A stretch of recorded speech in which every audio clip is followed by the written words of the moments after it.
Utopie. L'utopie dans l'inconscient collectif, c'est un monde parfait qui n'existe pas, un idéal qu'on n'arrivera jamais à atteindre. Mais si on s'intéresse un peu plus à la signification de ce mot, on découvre qu'il y a une certaine ambiguïté, que Miguel Abensour a mise en évidence dans l'Atlas des utopies.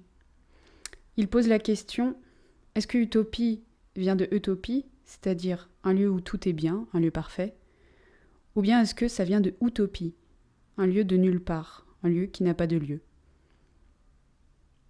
Cette ambiguïté n'a pas encore été résolue, mais moi je pense à des projets comme le Cyclope de Tinguely et Niki de Saint-Phal, qu'ils ont construit dans une forêt avec leurs amis.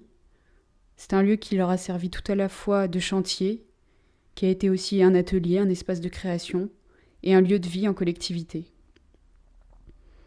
Et moi, l'utopie, je la vois un peu comme ça, comme un atelier, un lieu de rencontre, de rire, de mouvement, de fête, un lieu de vie, un lieu qui serait vivant, un lieu qui serait habité par des gens vivants et qui deviendrait vivant à son tour.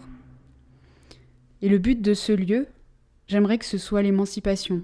L'émancipation collective, comment arriver à devenir un groupe autonome, mais aussi l'émancipation individuelle.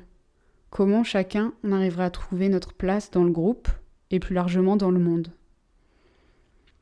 Et pour ça, il y a quelque chose qui s'appelle l'éducation populaire, que j'ai découvert récemment, et qui m'intéresse parce que c'est un mouvement qui sort de l'éducation traditionnelle, institutionnelle, et qui vise l'amélioration de tout le système social, mais en passant par l'épanouissement de chacun. Et puis ça a le gros avantage d'avoir une approche ludique et bienveillante.